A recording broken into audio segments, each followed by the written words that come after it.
in your party would like to see President Biden impeached. Can you tell us where you stand on that? Well, the one thing I know is I will not do what the Democrats did. I will not use impeachment for political purposes. We all know now the Russia collusion was wrong. Has that not been proven?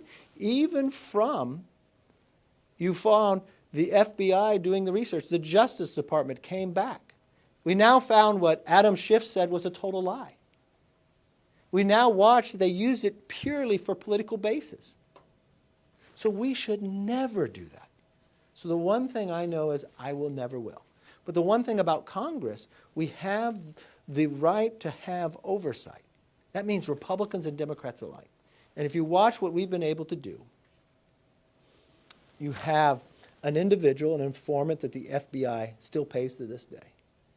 We just found out, even though it's been years ago, that the informant came forward and had an allegation that Biden was bribed as a vice president. But what was done with that document? Nothing. But when the Justice Department found out under Bill Barr, he sent it to Pennsylvania. The Justice Department literally said there's more to the story. When have attorneys out investigated the FBI? When the IRS was investigating Hunter Biden, were they ever told about this document? No. Then when they found out about it, they asked to be able to use it? They did not. So that's a question. We have jurisdiction over the FBI, so we should see it. We had to subpoena to even get it.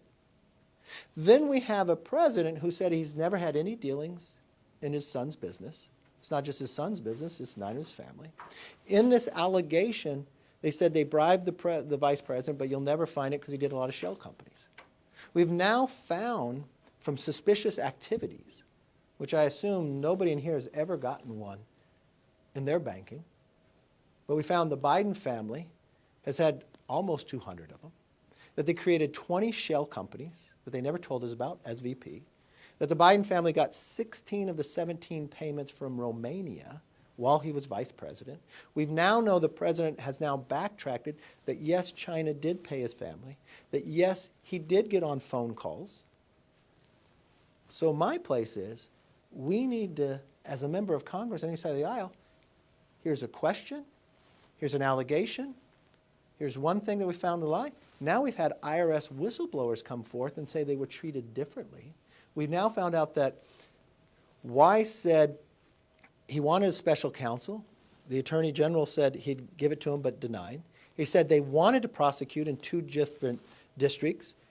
The Attorney General said if they want to prosecute, they can, and he's saying in a meeting they can't.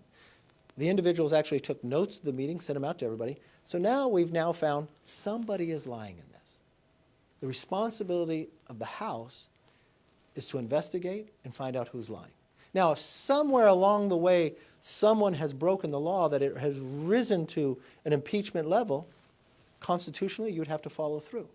But I never pick and choose about something like as serious as that for some political basis. I do know the constitutional responsibilities of the House is for oversight and investigation. That's what we're doing. But are you trying As a same-time policy. Are you trying to speed up some of those answers that you're raising questions to before the 2024 election? No, I don't play anything based upon an election. The only thing that gets sped up is when an IRS agent, which we didn't go out and look, come for us and give us this information. Or now that you have the business partner come forward and contradict exactly what the president has said. So we just follow it wherever the information takes us. That's all we're doing.